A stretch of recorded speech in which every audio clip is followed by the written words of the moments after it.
Yeah. He really has to work on it and put on that character. Yeah. That's an awesome voice. Yeah. Hugo Weaving. What about Patrick Stewart? Patrick Stewart? Oh, He's not a voice awesome actor, too. though, huh? He's just an actor. You're talking about Captain Picard, for those of you who are not aware. Star Trek, yeah. Or they probably even know him better from, is it X-Men? No. X-Men, yeah. Yeah, He was X-Men. Professor X, because he had no hair there.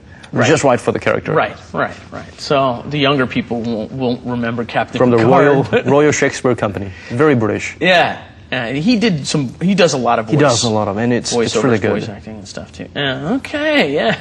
So we've gone through all our voice actors there.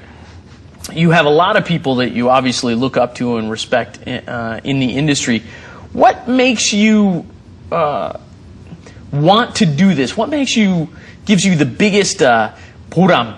What gives you the biggest happiness from being in the entertainment, in the voice acting industry? Voice acting and newscasting, of course. What's great is, of course, connection with the audience. Yeah. And you feel that instant connection once you feel that engagement with your emotion with the content. Yeah. When you're reading it, you feel that emotion surging inside you. Yeah. And you feel that. And when you feel that, I mean, this sounds like a cheesy romantic ballad song, but when you feel that, they feel that too. Mm-hmm. And when I listen to my own stuff, sometimes I know when I'm not really, in check with my emotions there. And sometimes I can feel what's good. Mm-hmm. And just having that, it's great. And sometimes people don't recognize my voice or recognize who I am. Or even if they talk to me, they still won't recognize it until I actually go into the dubbing room and do it. Sure. It's kind of fun. Those are some of the perky, fun moments that I have in my career.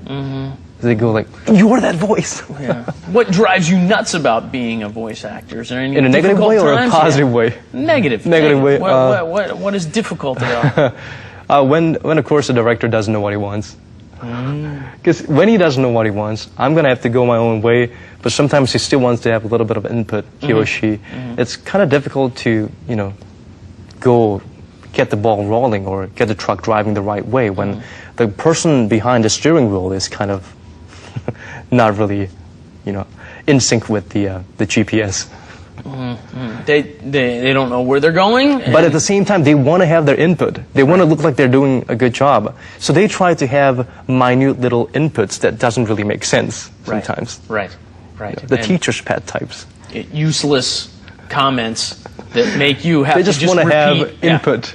That was wrong. Do it this way. And then I think we should do it this way. Right. A little bit more frivolous. And then Does he even know what that means? And then you go around and around and you end up back at the same thing you did in the beginning. Right.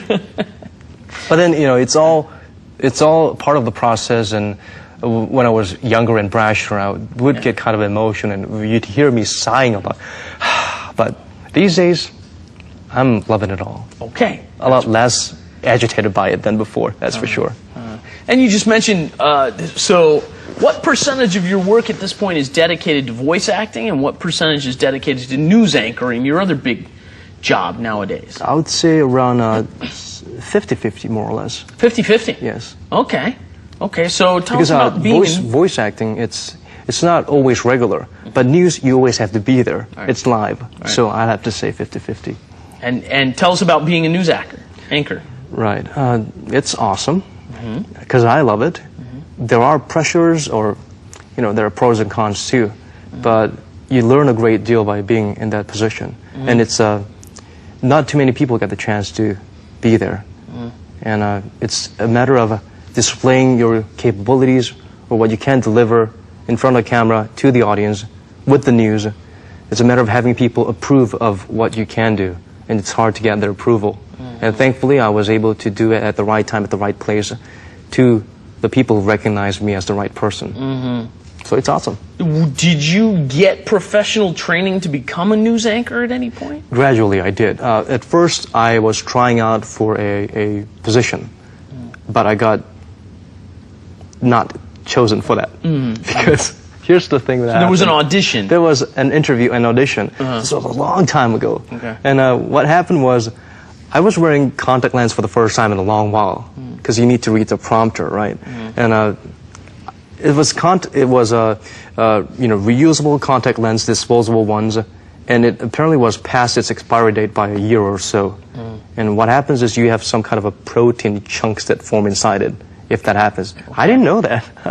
Okay. I just put it on. I went on. By the time the strong lights hit me, I kind of got blurry. So I was going like, you know. Blinking a lot? Not even blinking a lot. I couldn't even read the prompter. I would go like, in Kazakh, excuse me.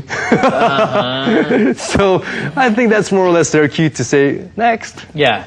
So you lost out on that audition. It was like the final part of the audition. I mean, we had several before that, and the last minute I had to put the wrong contact lens on.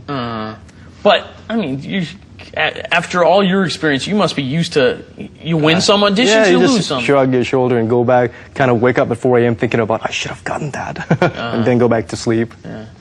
And thankfully, I've been around the news team, thankfully, while doing other dubbings and narrations, and also at times coming in to help them out, and in the process learning from them, because sometimes they would need someone to back them up, or I guess in that process I was being groomed without knowing, without me knowing, without them knowing. But you know, once you get involved in the process, you get consumed in it because you feel honored to be in that position.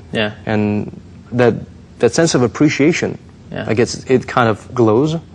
And their sense of appreciation for what I can bring to the team, it kind of meshed and mashed into a good synergy. And later I got more and more opportunities from just filling in for a couple of small, small news segments, reporting to... And they're live, right? Right. And you started, I hear you got some really early in the morning at some points too, right? Well, these days, it's got to get there at about 5 a.m.